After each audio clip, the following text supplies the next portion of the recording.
I like Dallas Hoops Journal, Grant Afseth, when it comes to my grants over here. So let's go ahead and go out to the Dean and Leeson hotline, and let's talk to the one and only. Well, that's Greg is who you're thinking of. So Greg. Well, it's a little bit different. When it's a GA, I want it to be Grant. Grant Afseth. Grant. From one great scribe to another. We haven't heard from you in a while, Grant. How's life been? Let the Tolos, let them into the Grant Afseth off-season life.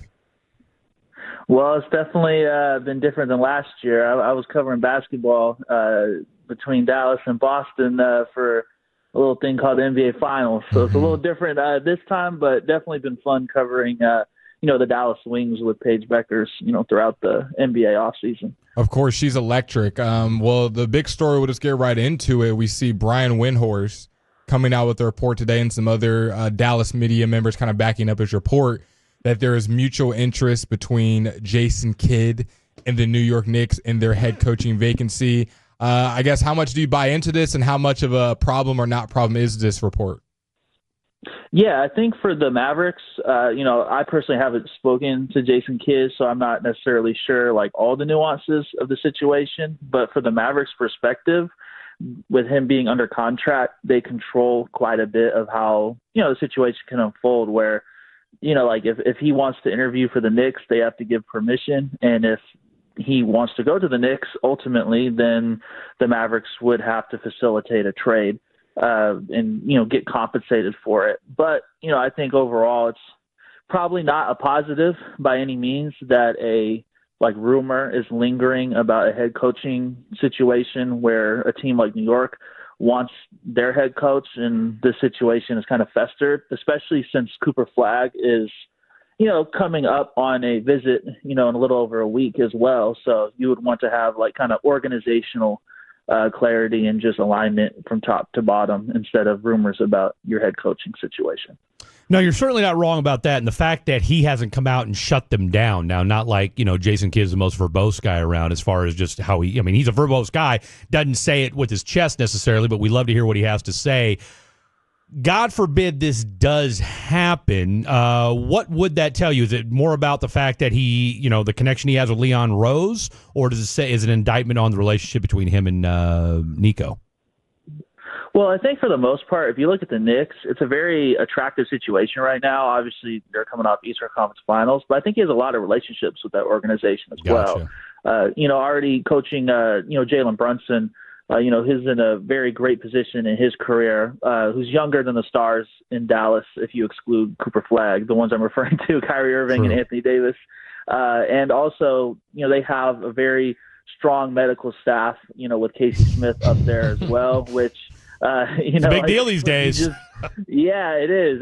You might have heard that one around in some reports, but he's very familiar with him, obviously, as a player and as the early part of his coaching tenure in Dallas as well, and understands how effective he is and how ineffective the Mavericks organization was with injuries last season. And he was often the person that had to sit and take the questions for that. And, including a game in March against the Sacramento Kings, Daniel Gaffford got injured, and he, didn't talk after the post-game, press conference as well. So, that was the only coach to not speak to the media. And, there was frustrations about the situation with injuries piling up, which, is understandable. But, naturally that tells you where, the situation was during the season, where it's very frustrating overall season late down the stretch with how everything played out after the Luka Doncic trade. So I could see, why there'd be interest in going to New York. And also, at the very least, something that, should be mentioned as well, it doesn't hurt to ever have interest out there, because you can then at least try to turn that into your own advantage, potentially in a contract extension.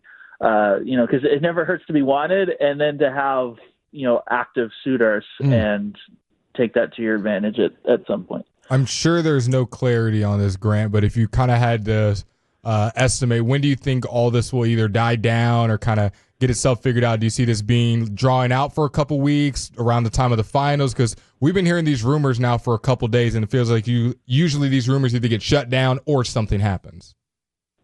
Well, I think it's hard to predict. I think for the most part, media is going to naturally want to push anything Knicks related, especially with the head coaching vacancy. So until there's more tangible traction on alternative candidates, I think it's up to kind of the Mavericks to shut down the situation, because that could happen at any moment for all we know, if that's their intention. So, like, unless it's basically the Knicks progressing in a coaching search in other directions, which who knows how long that could take. I think it would be up to the Mavericks to, kind of put out their own leaks about not being willing to participate in this.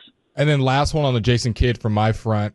If they were to let Jason Kidd interview with the Knicks and he enjoys it and wants to go there and they facilitate a trade, what would a coach trade even look like for Jason Kidd? I think a lot of people listening aren't used to coaches being traded. So what does that compensation look like? And then what if you had to make your guess, does Jason Kidd coach the Knicks or the Dallas Mavericks next year? Yeah, I think a coaching trade usually doesn't involve a lot of assets. I would imagine like second round assets, if anything for that, where, maybe like a pick or two.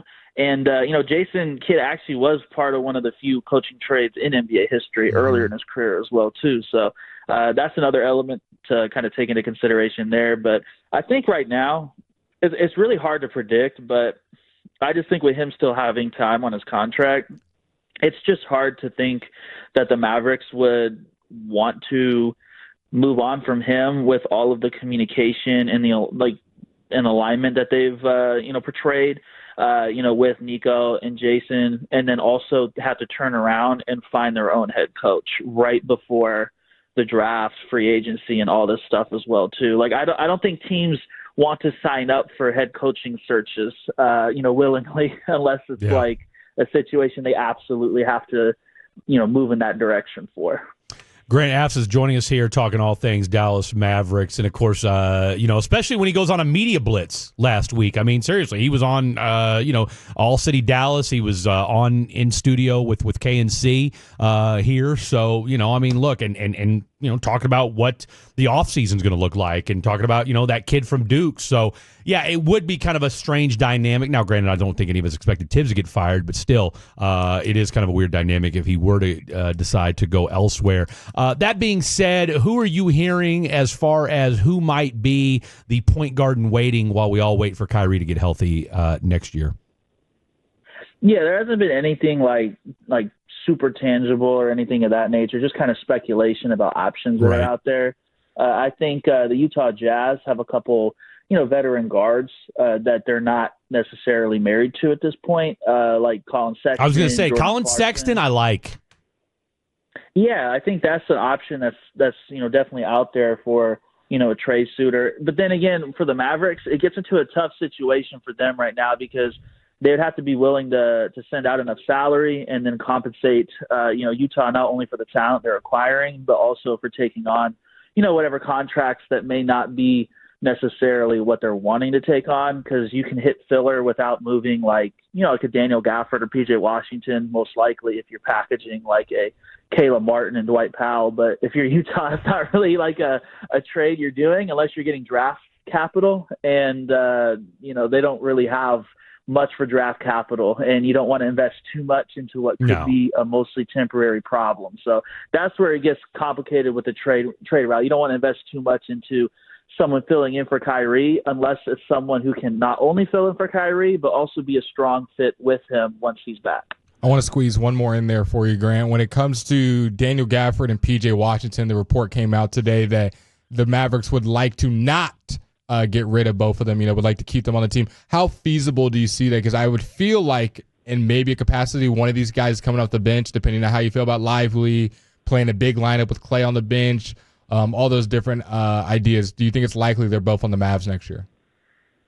I think to start the season, yes, but I think they're going to have to really play out that early part of the season and learn what's feasible and what works from, a basketball perspective, because Anthony Davis playing the four, as you mentioned, that still creates pathway for, both centers like Daniel Gaffford and Derek Lively to play quite a bit. And then also, on the wing, PJ Washington has already slid over to the three, but with the Cooper Flagg, lottery outcome, who's a big wing, that really creates a situation where you have a logjam because they have, players that can play multiple positions, but you don't want people playing too much out of, their natural positions. And I don't know how feasible it would be long term for Cooper Flagg to play at like the 2, if you will. You definitely don't want him coming off the bench after winning the number 1 pick. So I think, it gets really crowded real fast unless you bring Klay Thompson off the bench or PJ Washington off the bench. So, overall, they're going to have to really, factor in how feasible all of that is from a, cap management and just, political standpoint. But also, it doesn't really make the most sense to have Cooper Flagg out there guarding quick players when his defensive instincts as a help defender and just all-around versatile piece are better served, playing up at different positions on the wing as well. So I think they're going to have to really learn all the basketball elements that play into that. But you could start the season with these guys, certainly. Such good stuff every time, Grant. I mean, this dude's a just wealth of information. And so, can I get my Cooper Flagg jersey? I mean, I don't want to have to sell it or put it on eBay. If he gets shipped off to the Bucks for Giannis. We're about 99.9% sure that Nico's pulling that trade on or pulling the trigger on Cooper. Correct? I am, unless he decides to change his name to Koopa Flagchich. Ooh, I love it. I think we should be good. No beers at the party. If we see him with a beer and a hookah in the green room, we know there's a problem. Grant, great stuff from you as always. Tell the folks at home where they can find you at on the old X and socials. Yeah, all my profiles are Grant Afseth, AFSETH. My articles are on DallasHoopsJournal.com, and also on YouTube I have content coming about both the Mavs and the Wings, throughout their seasons. My man, I'll tell you what, let's do this again real soon. Let's do this again after the Cooper Flagg workout, and hopefully, fingers crossed, Jason Kidd is still the Mavs head coach. Yeah, definitely. I appreciate you having me on.